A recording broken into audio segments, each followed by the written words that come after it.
What's the point of video games? Hey, what's up? Nothing much. How about you? 694-803-178-648-915-807-0956-1389. Hey, thanks. I always love it when I'm addressed by my full name. However they try to accomplish it, the point is to have fun. Even if a game makes you work for it, no matter how sadistically they dangle it in front of you, having fun is still the point. The MOBA genre, or as I like to call it, the Aeon of Strife Fortress Assault game genre, is a genre that typically does make you work for your fun. But there are two elements of the genre that have lived for longer than they have any right to: item shops and individual XP. Imagine playing a kart racer with power-ups. You run over an item box and all of a sudden, bam! There's a big-ass menu in your face, taking you out of the game and forcing you to pour through page after page of items. Sounds fun, right? You can filter it out by recommended, but that brings up one of two possibilities. Either the rest of the items aren't relevant to me, which makes them a waste of time and space, or they are relevant to me, and I'm cheating myself by not memorizing what the rest of the items do. This one-size-fits-all approach is incredibly intimidating to a new player, especially when paired with other complex systems meant to work in tandem with the items. It's like walking into a grocery store and seeing 67 different brands of peanut butter.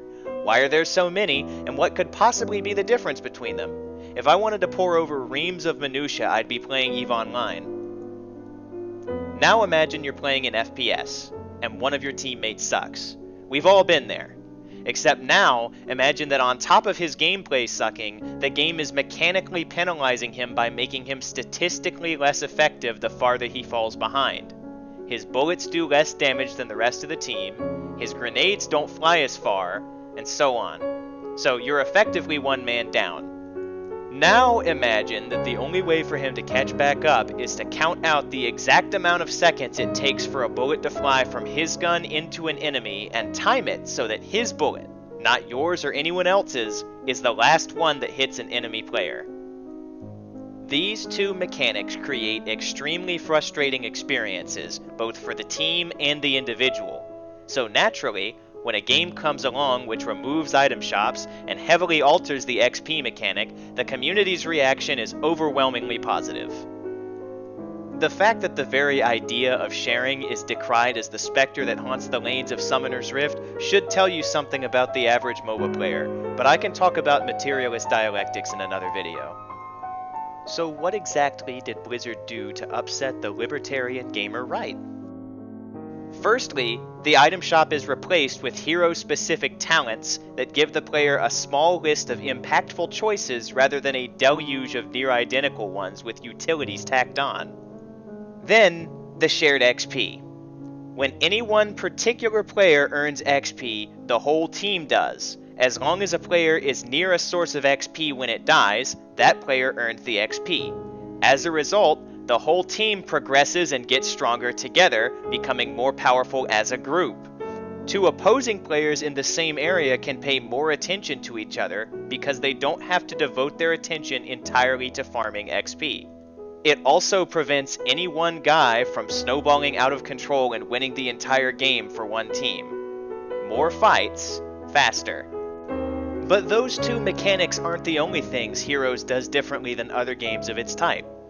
Where most other lane-pushing games have one primary map, Heroes has a rotating pool of 13, with a 14th on the way as of this recording. Each one of them has some sort of objective that massively aids whoever can capture it. Capturing or defending against these objectives requires use of different game mechanics or concepts on each map, and the objectives come up several times during a match. More fights, faster.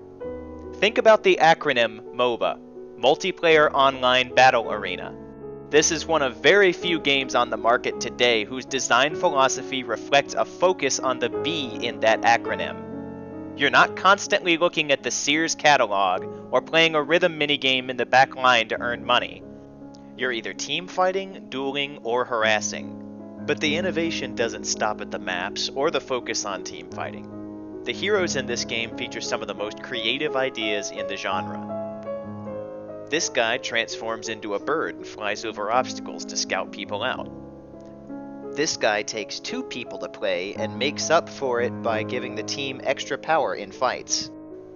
These guys die in a stiff breeze and make your team really mad if you pick them. This game provides complexity without it becoming dense or tedious, which is very difficult for a MOBA to do. If you've been looking to try out a game in this genre, I can't recommend one more highly than Heroes of the Storm.